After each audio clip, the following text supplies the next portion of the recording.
maaf tadi. Halo semuanya, selamat datang di Dharma Traders. Oke, di Dharma Trader kali ini kita bakalan kali ini gue mau show up atau mau showcase ke kalian apa aja yang udah gue lakukan, apa aja yang udah gue kayak perbaiki hari ini. Ada reflect moment. Oke, yang pertama, menurut gue ini salah satu batu loncatan yang pertama, which is adalah gue coba untuk ikut challenge di Top One Traders. Oke. Ini adalah analisa gue di TradingView. Gue udah entry di sini sekitaran sini ya. Mau profit atau loss itu nggak apa-apa, tapi risk to reward ratio-nya tetap di kecil ya. Di sini sampai target profitnya sekitaran sini lah. Kenapa gue berani untuk ambil ancang-ancang untuk entry sell seperti itu? Menurut gue nggak tahu sih, karena gue melihat bahwasanya di sini tuh ada candlestick bearish yang gede kan, udah itu nge-breakout beberapa swing sebelumnya. Ini sampai 3 swing kan, terus di retrace lagi ke atas karena udah ke demand. Terus kemudian di candle selanjutnya itu ada peluang nih, ada beberapa upaya untuk melakukan penurunan lagi. Oke, itu sih.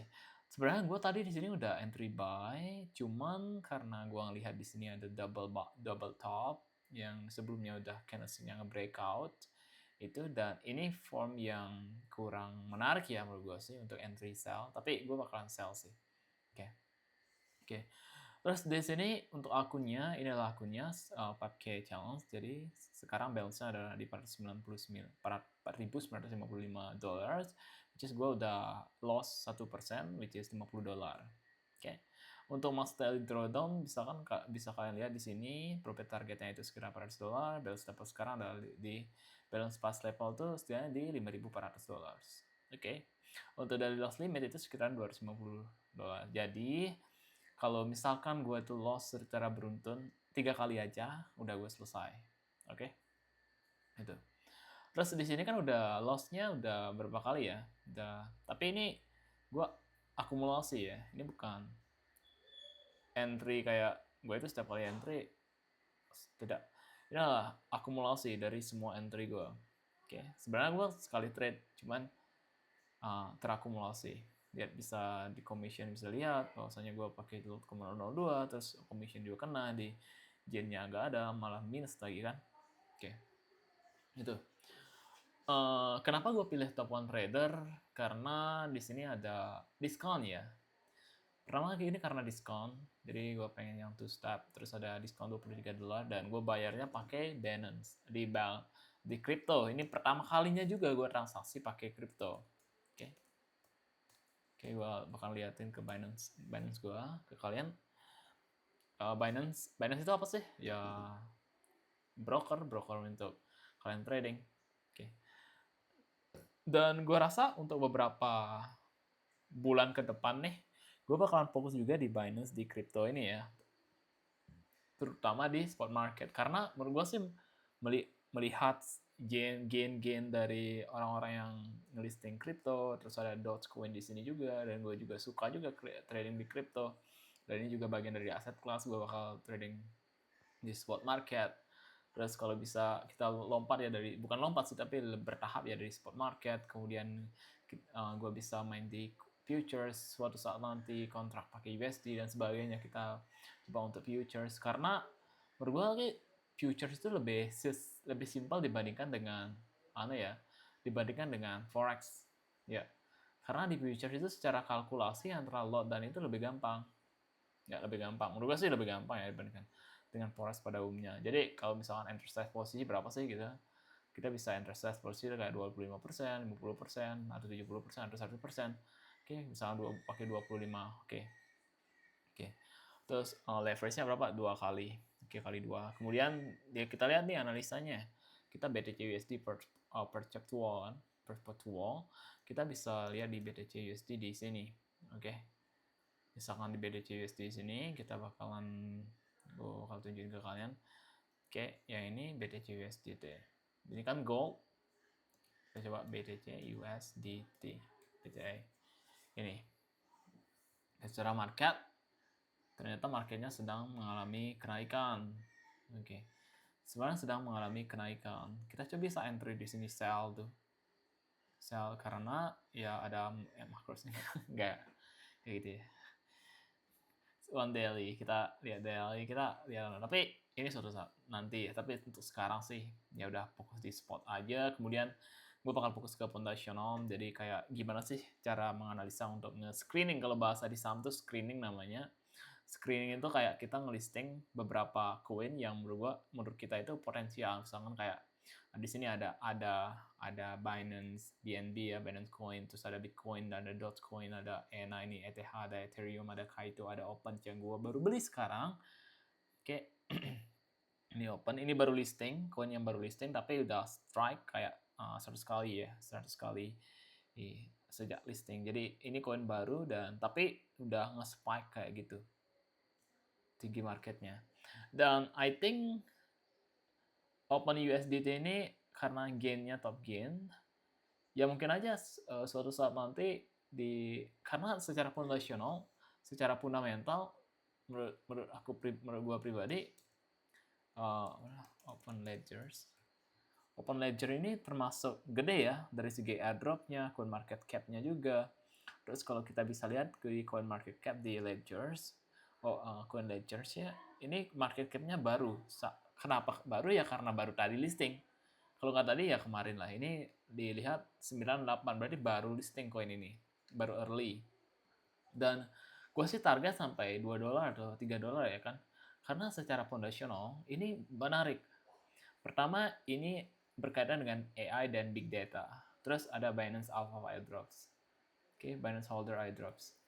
Jadi secara apa ya? Mungkin secara foundational ini udah termasuk bagus ya, Mbak, si Open ini. Oke. Open Ledgers. We have seen one of the recent strongest launches by Open Ledger HQ with a strong volume and clear chart. It's already standing out at top of promo. Open launch exciting. Oke. Dan ternyata di crypto itu kan ada apa ya, kayak sistem airdrop gitu. Kita bisa dapat kayak koin-koin baru sebelum koin itu listing. Caranya adalah ikut berpartisipasi dalam hal ini adalah di komunitas either dari Open Ledgers itu termasuk gede ya. Open Ledgers DAI blockchain XYZ. Dan secara websitenya menarik. Kita bisa lihat di produknya apa aja sih, our ekosistemnya ada apa aja sih. Ini bisa kita lihat loh. Semuanya ada Trust Wallet dan sebagainya. Dan Binance BNB dalam hal ini ikut juga meramaikan Coin Ledger ini. Terus our community-nya udah gede banget, semua ledger ini udah komunitasnya termasuk gede ya. Jadi gue ada kayak bukan feeling sih, tapi lebih ke arah ada kayak ya mungkin bisa bukan 10x ya, tapi ya mungkin bisa lebih 2x atau dari $1 gue beli dari $1, mungkin di 1,5 harus 1,7 ya, 1,7 USD itu mungkin gue bakal sell. Oke. Dan ternyata ada missing part kenapa gue kemarin itu nggak trading di crypto. Ada missing part. Pertama, ternyata kalau di crypto itu nggak se-volatile yang gue kira. Nggak yang kayak kalau main spot itu, terutama main spot ya, menurut gue sih selama fundamental, ini dari based on what I learn ya, beberapa hari ke belakang. Jadi based on what I learn, ketika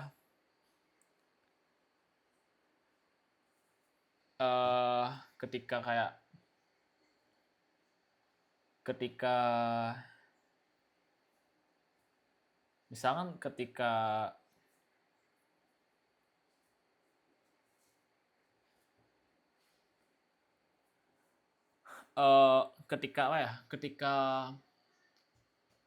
secara fondasi yang menarik itu ada hal kayak project yang menarik gitu, ada purpose dari behind the coin gitu, misalnya kayak gini Open Ledger ini ada AI blockchain ternyata. Terus kemudian dari komunitasnya juga bagus, terus dari segi websitenya dia niat, kemudian dari chain capitalnya juga ada. Oke. Ada di sini juga ada founder-foundernya kayak Form of CTO dari Coinbase dan banyak lagi. Ada Sebastian Borgen dari Sandbox dan Serene Income dari Eigenlabs, ini gue nggak tahu siapa. dari segi komunitas ini udah bagus. Oke. Kenapa gue berani hold sekitaran mungkin ya lama gitu kan, hold lama ya karena itu tadi menurut gue secara fondasional tuh koinnya cukup kayak quotes on quotes meyakinkan lah dibandingkan dengan koin-koin kayak misalkan Zeta Chain. Jadi Zeta Chain ini, koin Zeta ini juga gue ikut komunitasnya. Cuman dari Zeta Chain ini gue nggak ngerti apa ya. Ini koin apa sih? Gitu aja sih. Zeta Chain. Di sini smart contracts. Dan based on kalau kita lihat di CoinMarketCap untuk beberapa industri yang menarik untuk cryptocurrency yang menarik berdasarkan kategori yang lagi trending atau dan sebagainya, di sini diperlihatkan bahwasanya koin yang gede itu adalah ada di AI dan big data, dan salah satu yang termasuk adalah si Open Ledger itu tadi. Oke. Dan di sini bisa kita lihat dari gainer dan loosen number-nya.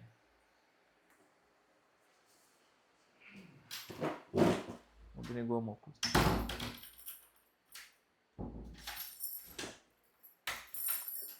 di sini kita bisa lihat dari beberapa koin kayak memes, terus Warford Coins, terus ada gaming juga, April Press Coin ya, terus ada Binance Wallet dan sebagainya, ada Privacy juga. Dan ya itu sih. Dan satu hal yang menurut gue menarik juga dari crypto ini adalah bayangkan gini, ketika misalkan kalau gue trading di gold itu kan kita dihitung itu per flips ya, per flips dikali dengan berapa lot yang mau kita taruhkan ya. Nah kalau di Binance di koin-koin gini itu terutama di spot marketnya itu kita beli koin selama koin itu nggak menyentuh variable 0 kayak angkanya 0, bisa harganya dari kita beli di harga 1 USDT, kemudian turun harganya ke 0, which is jarang sekali ya, kecuali di rug pull ya, kecuali project scam gitu.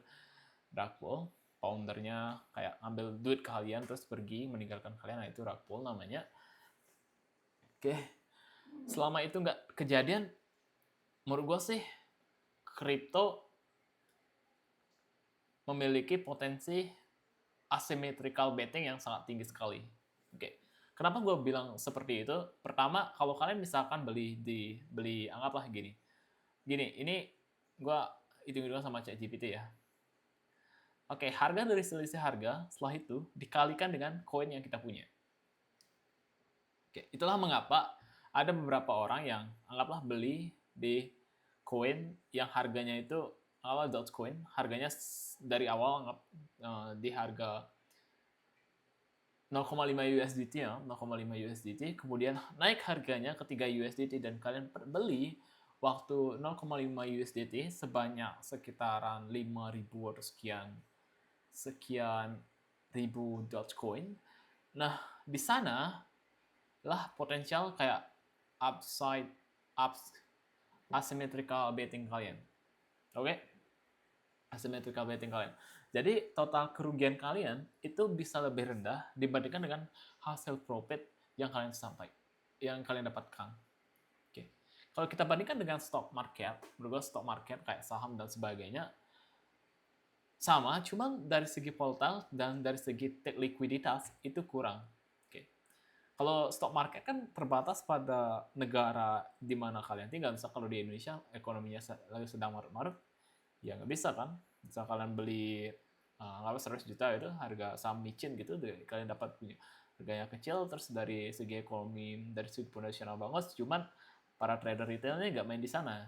Ya siapa yang mau kalian ajak jual dan beli kan? Nggak ada, kurang liquidity pool-nya di sana. Kalau di market crypto, itu marketnya kan global. Otomatis secara kalau kalian jual sekarang, pasti ada yang beli.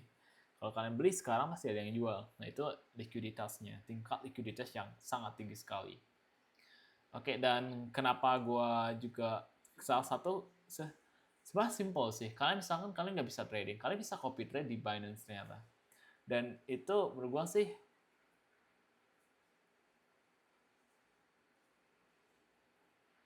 sih salah satu upside apa ya,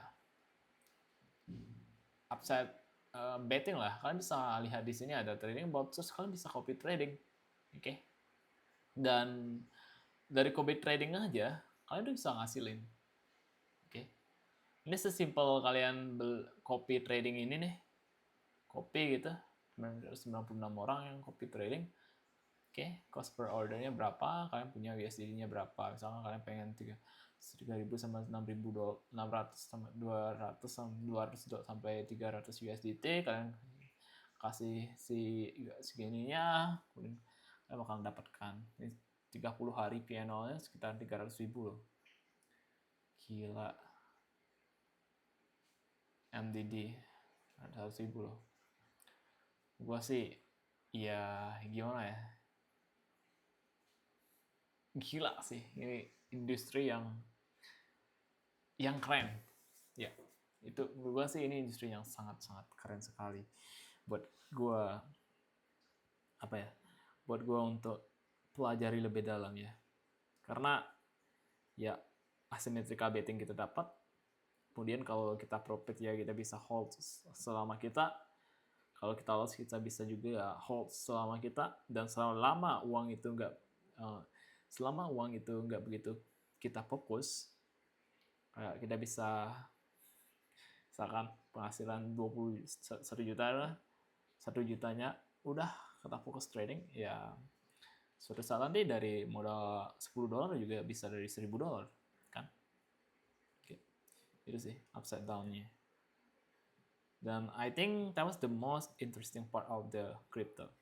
Dan balik lagi ke Forex, di sini mungkin ini adalah salah satu bantu loncatan yang pertama, yakni trading di prop firm. Oke. Kenapa trading prop firm? Simpelnya adalah menurut gue ini lebih make sense. Trading di prop firm itu lebih make sense dibandingkan dengan trading di capital kita sendiri, tapi dengan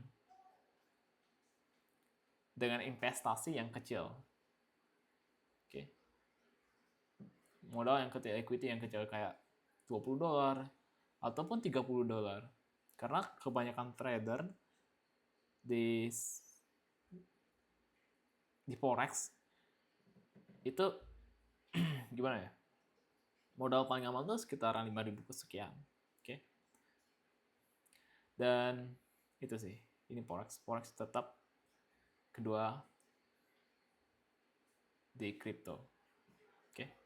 Crypto gue bakalan seriusin, pasti bakalan serius, gue bakal ulik luar dalamnya seperti apa. Gue nggak ngerti ini, gue tadi ada sedikit struggle gitu, gimana caranya dari balance wallet ini ya, balance estimate balance. Oke, balance gue dan ini BNB dan sebagainya. Oke. Dan ada reward hub juga di sini. Dan semua hal lah, menurut gue sih. Ada referral, juga ada accounts di sini, ada payments, ada deposit, ada withdraw, ada transfer, ada history, ada juga di sini nggak ada walletnya. Nggak ada wallet. Itu ya semuanya. The most important part is the trading itself. Gue sih nggak terlalu high risk, nggak terlalu apa ya, high risk. Dan kayaknya gue baru tahu kenapa trader Suli dan sebagainya dan semuanya itu orang-orang yang awalnya trading crypto pindah ke spot market, seperti orang-orang yang trading awalnya adalah trading di forex market pindah ke crypto karena ini sih, di futures terus kemudian kriptonya change dan segala macam opportunity kayak Web3, opportunity di Web3 seperti airdrop. Oke. Itu adalah hal yang dunia yang gila, dunia yang pengen gue ikuti. Oke, di sini misalkan iDrop.io bukan .ai. Ya, di confirm Lazada, ini juga di Digen Park, ini confirm juga. Kita bisa join iDrop di sini. Platformnya adalah Solana. Walaupun dari segi websitenya ini kurang menarik ya, ternyata ini salah satu tools penting gitu. Oke, tools penting juga.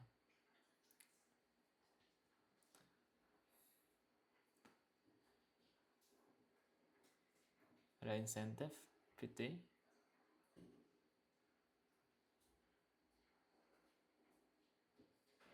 Web3 is my thing.